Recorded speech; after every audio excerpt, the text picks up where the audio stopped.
Los aplausos me golpearon antes que las palabras. Mi madre levantó una pila de documentos bajo las luces de la boda y dijo casi con orgullo: les estamos dando nuestra casa. La habitación estalló. Mi hermana lloró. Mi padre sonreía radiante. Y yo me quedé sentada, con los dedos entrelazados alrededor de un vaso que de repente se sentía más pesado de lo que debía. Nadie me miró.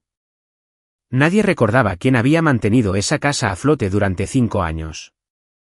Me dije a mí misma que respirara, que sonriera, que me quedara quieta.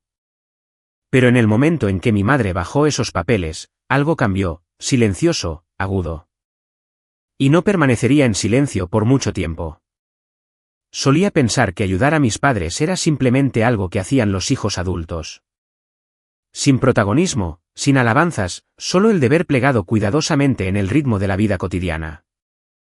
Hace 5 años, cuando las horas de trabajo de mi padre fueron reducidas y las articulaciones de mi madre se endurecieron tanto que apenas podía sujetar el volante, la hipoteca se convirtió en un peso que ya no podían levantar.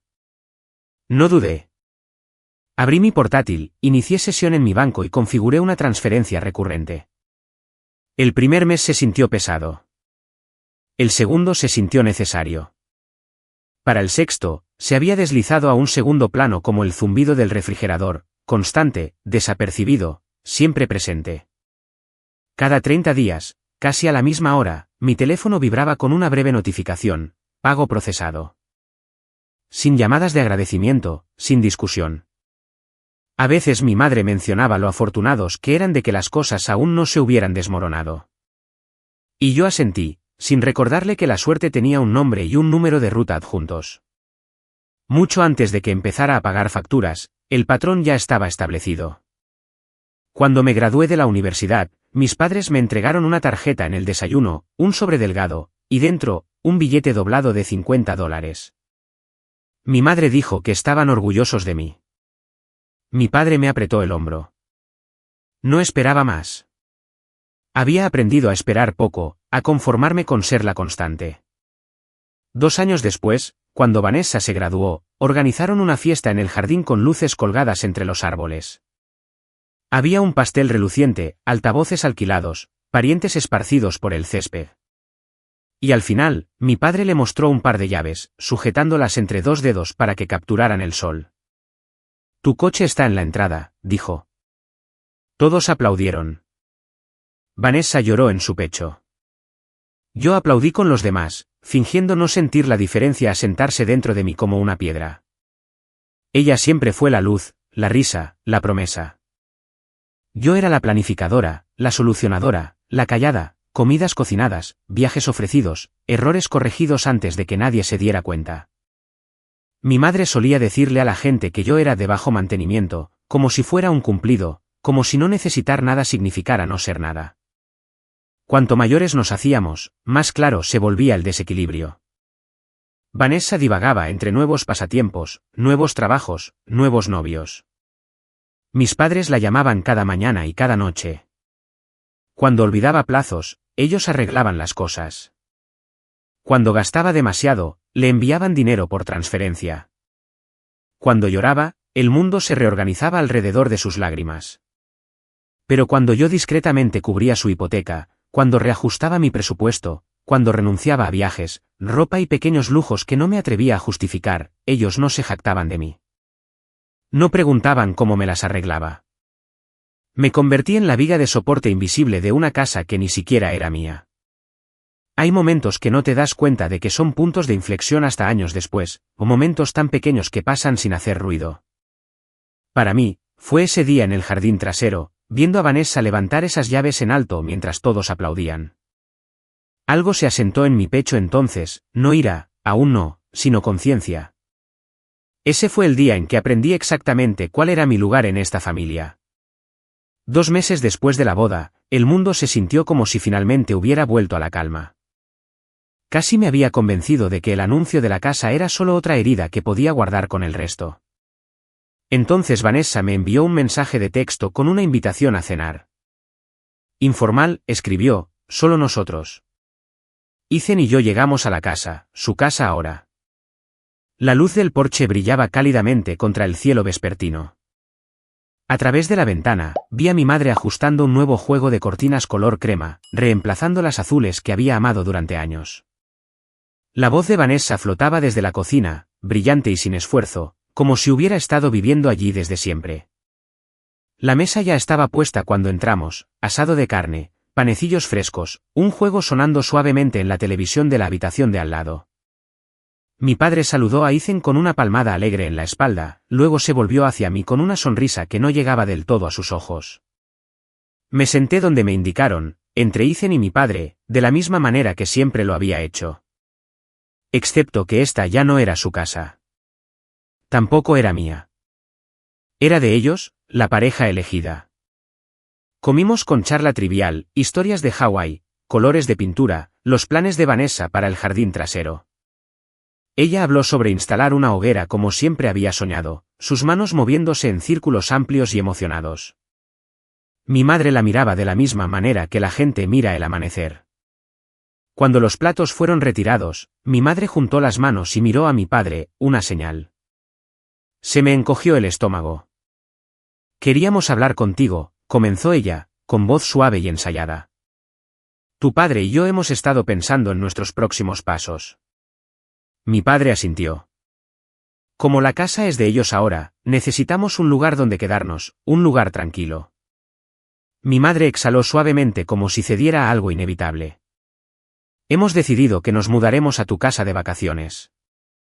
Lo dijo como quien anuncia planes de fin de semana, no una pregunta, no una petición, una decisión. El silencio me envolvió. Vanessa mantuvo los ojos en su plato. Ethan se movió a mi lado, esperando. Dejé mi tenedor, alineándolo con el borde del plato. Mis manos estaban firmes.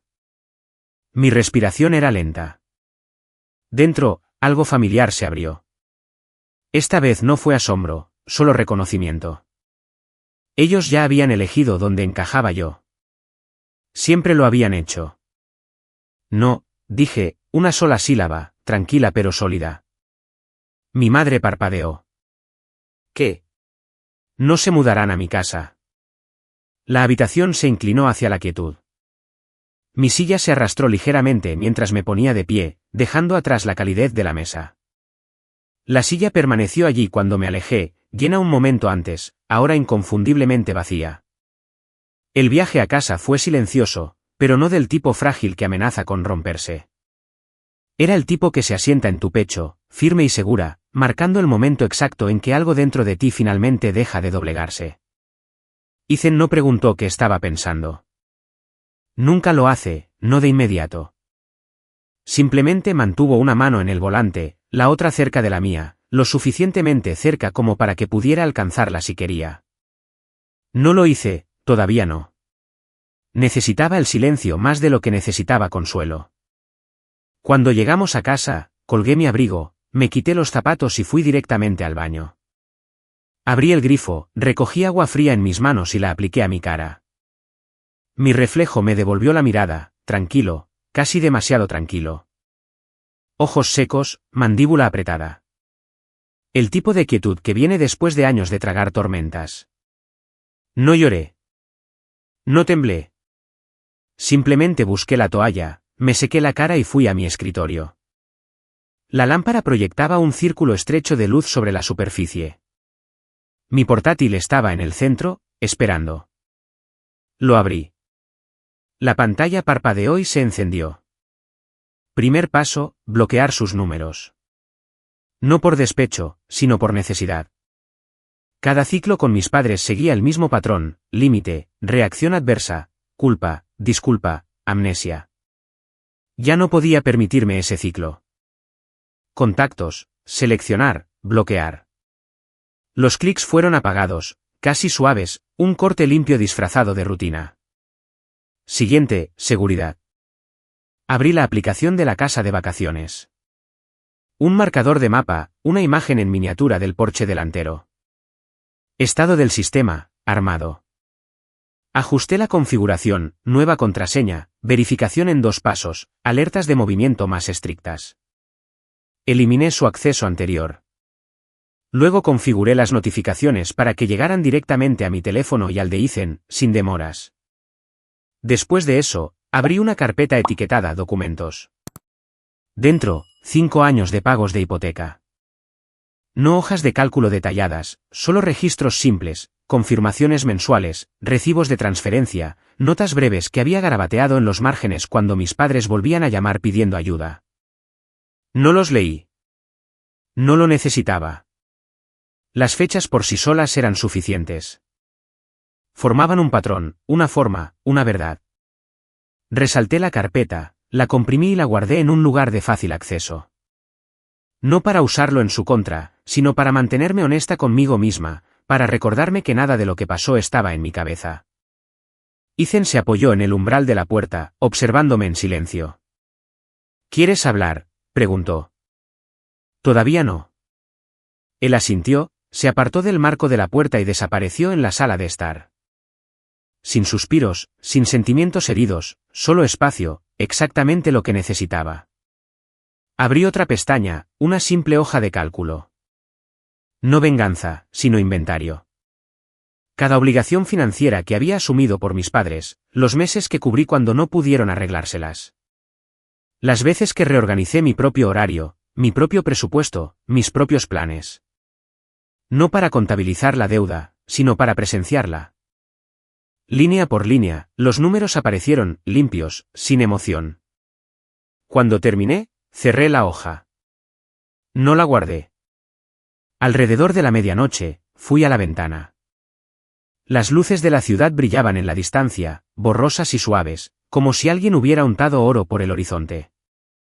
Los coches pasaban por debajo, un zumbido constante que subía a través del cristal, un recordatorio de que el mundo sigue moviéndose incluso cuando tú finalmente te detienes. Ethan se unió a mí, colocando una taza de té caliente en el alféizar de la ventana. Sus dedos rozaron los míos. «¿Estás bien?», murmuró. «Creo que sí». Nos quedamos allí un largo rato, sin hablar, solo respirando al mismo ritmo lento. Por primera vez en semanas, tal vez meses, me sentí anclada. A la mañana siguiente, me desperté con la mente clara. Me duché, me recogí el pelo y me vestí para ir a trabajar. Mis movimientos eran deliberados, cada uno marcando el cambio que ocurría silenciosamente debajo de mis costillas. Al salir, me detuve en el cajón cerca de la puerta. Lo abrí lentamente. Dentro, un manojo de llaves yacía inmóvil, la de repuesto de mi apartamento, la de mi oficina, cerca del centro, la de la casa de vacaciones. Tomé la llave de la casa de vacaciones. Metal frío. Bordes afilados. Una simple pieza de acero moldeado, pero llevaba consigo 5 años de responsabilidad, silencio y esfuerzo borrado. Cerré la mano alrededor de ella, sosteniéndola hasta que la huella se marcó en mi palma. Luego la volví a colocar suavemente en el cajón, casi ceremonialmente. En el trabajo, todo se sentía más nítido, el sonido de los teclados, el bajo zumbido de las impresoras, el suave murmullo de las conversaciones entre cubículos. Inicié sesión, abrí mi correo electrónico y trabajé en campañas con una concentración que no había sentido en semanas, tal vez meses. Alrededor del mediodía, mi teléfono vibró con un mensaje de un número desconocido. No lo abrí. Lo borré. Los límites solo funcionaban si se mantenían.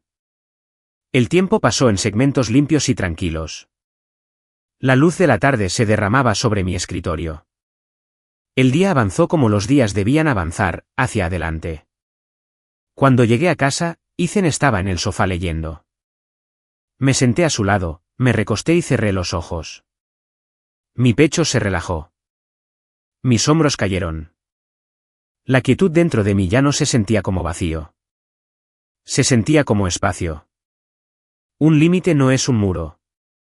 Es una forma, una línea, una elección. Y por primera vez en mi vida, había trazado uno para mí.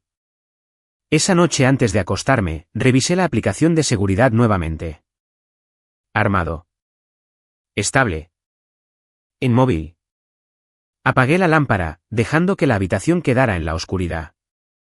Esta vez, no arreglaría lo que habían roto. La llamada llegó un miércoles por la mañana, a mitad de una reunión. Mi teléfono vibró una vez, luego otra, la vibración deslizándose por la mesa de conferencias. Bajé la vista, esperando una alerta del calendario o un mensaje de Ethan. En cambio, un número desconocido llenó la pantalla. Casi la rechacé hasta que siguió una segunda vibración, más fuerte, más insistente. Me excusé en voz baja y salí al pasillo. Las luces fluorescentes zumbaban encima. Hola. Una pausa. Luego una voz firme y oficial. Este es el departamento de policía local. Llamamos por su propiedad fuera de la ciudad. Tenemos a 2 individuos aquí que dicen ser sus padres. Pegué mi espalda a la pared, el aire frío presionando mi columna. El oficial continuó, usaron una llave para entrar. El sistema de alarma lo marcó como no autorizado. Necesitamos confirmación de su parte. Ahí estaba, la línea final de la miniatura llegando no como una metáfora, sino como un hecho. Cerré los ojos. No tienen permiso para estar allí. Entendido. ¿Quiere venir a la propiedad? Podemos esperar. Estoy en camino. Encontré a Ethan en su escritorio, levanté mi abrigo del respaldo de su silla y solo dije, están en la casa. Sus cejas se fruncieron, pero no hizo preguntas. Tomó sus llaves y nos fuimos. El viaje fuera de la ciudad se extendía largo y pálido bajo un cielo cubierto. Cuanto más nos alejábamos, más silencioso se volvía. Sin tráfico. Sin voces. Solo el suave sonido de los neumáticos sobre el asfalto y el ocasional cambio del viento entre los árboles. Mantuve mis manos cruzadas en mi regazo, los pulgares presionados para mantener la calma. Cuando giramos hacia el camino de grava que conducía a la casa de vacaciones, vi primero el coche patrulla. Sus luces no parpadeaban. Permanecía inmóvil como un testigo esperando. 2 oficiales estaban cerca del porche, y en los escalones, acurrucados junto a 3 maletas dispares, estaban sentados mis padres. Mi madre miró hacia arriba primero. Sus ojos se abrieron, no por culpa, sino por alivio, como si yo fuera quien tuviera el poder de deshacer las consecuencias. Gracias a Dios, dijo, levantándose rápidamente. Dígales que está bien. Dígales que se nos permite estar aquí. El oficial dio un paso adelante. Señora, ¿son estos sus padres? Sí. ¿Y no tienen permiso para quedarse en la propiedad? No, dije, mi voz firme. No lo tienen. El rostro de mi madre se arrugó. Isabella, no hagas esto. No teníamos otro lugar a donde ir. Tenías un hogar, respondí. Lo regalaste. Mi padre se levantó lentamente, quitándose el polvo de la chaqueta. No entramos a la fuerza, dijo, molesto. Usamos la llave que nos diste.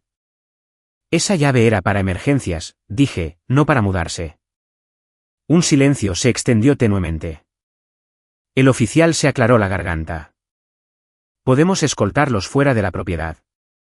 Si quiere presentar cargos por allanamiento de morada, los tramitaremos. Mi madre jadeó suavemente. No te atreverías. Por un momento, el mundo se ralentizó, los árboles inmovilizándose con el viento, la grava asentándose bajo nuestros pies, el aire frío tensándose entre nosotros. Pude oír mi propia respiración. La miré, realmente la miré, a la decepción que llevaba como una armadura, a la expectativa de que me doblegaría como siempre lo había hecho, a la certeza de que cedería porque era la responsable. Pero ya no me doblegaba. No voy a presentar cargos, dije en voz baja, pero no pueden quedarse aquí. El alivio parpadeó en su rostro demasiado rápido. El oficial habló de nuevo. Los llevaremos a la estación por unas horas. Podrán organizar el transporte desde allí. Mi madre se volvió hacia mí entonces, no con gratitud, sino con furia. Eres increíble. Después de todo lo que hemos hecho por ti. Ethan se colocó ligeramente delante de mí, no como un escudo, sino como un recordatorio de que no estaba sola. Los oficiales guiaron a mis padres hacia el coche patrulla.